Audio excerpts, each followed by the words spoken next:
Hello there guys, and I'm here to review the third film in the Back to the Future trilogy, Back to the Future Part 3, obviously. Yeah.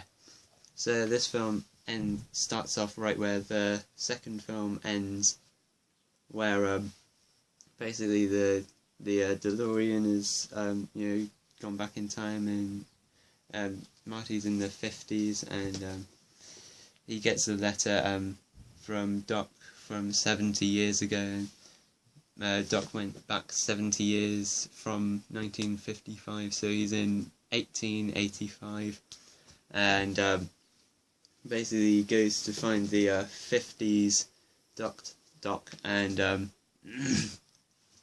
they basically find where the DeLorean is now, because Doc was in the 50s, and Doc went back to like the cowboy days, and they had he had the DeLorean then, so that's they find where he hid the DeLorean then.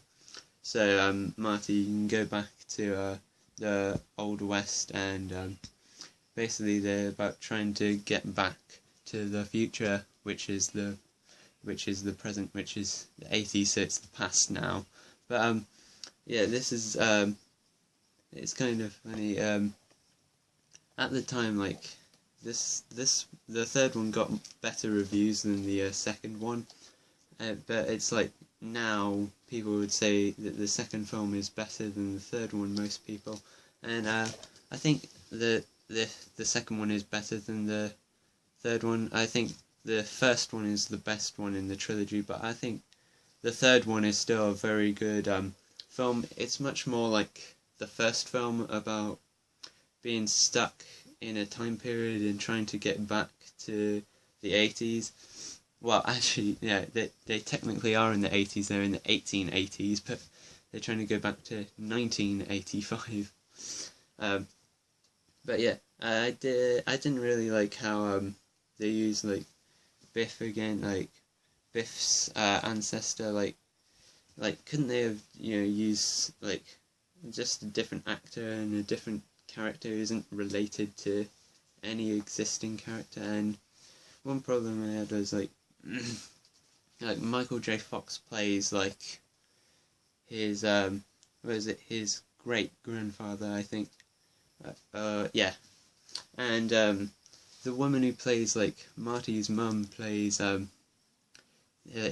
Marty's great grandma, but this is on her father's side. This is on Marty's father's side. So why would she look like his mum?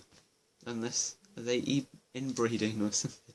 Like they reused the joke from like the running joke in this one, in the first one and second one, of him waking up and thinking that he's home and it's his normal mum, but his mum's different.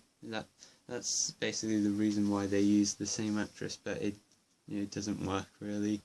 One thing I did like that they continued from the other films was him using like Clint Eastwood, like how in the first one when he uses like references that people don't know yet, because like when he says I'm Darth Vader from the planet of Vulcan, or like when he calls himself Calvin Klein, I did like that bit where he calls himself Clint Eastwood, because no one knows who that is yet.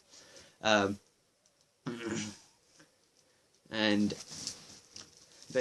also like Doc falls in love with a woman who was meant to fall off the cliff and die, and he saves her, and he thinks he's ruined time because he'd saved her, but then he seems to fall in love with her, and basically we have at the end they introduce this really bad thing in the second and third film that I don't like. It's just Marty for some reason gets really offended when people call him chicken and yellow. Like, it's just stupid, but I did like the thing that he got in a car accident because he was like racing the guy who was his boss in 2015, and basically crashed, and it's because he called him chicken. and he learns to get over that, and at the end we see, the scene where he's about to race him, and then he just turns the car around, and yeah, I thought that was really great. And I love the idea that you can change your future by the way you act now. Like you can change, like your future isn't just set, it's the way you act can affect what makes you, like if somebody like Doc went to the future and saw how bad his life was, and then teaches Marty not to get offended by stuff like chicken and yellow, that he won't get into the car accident. I really like that.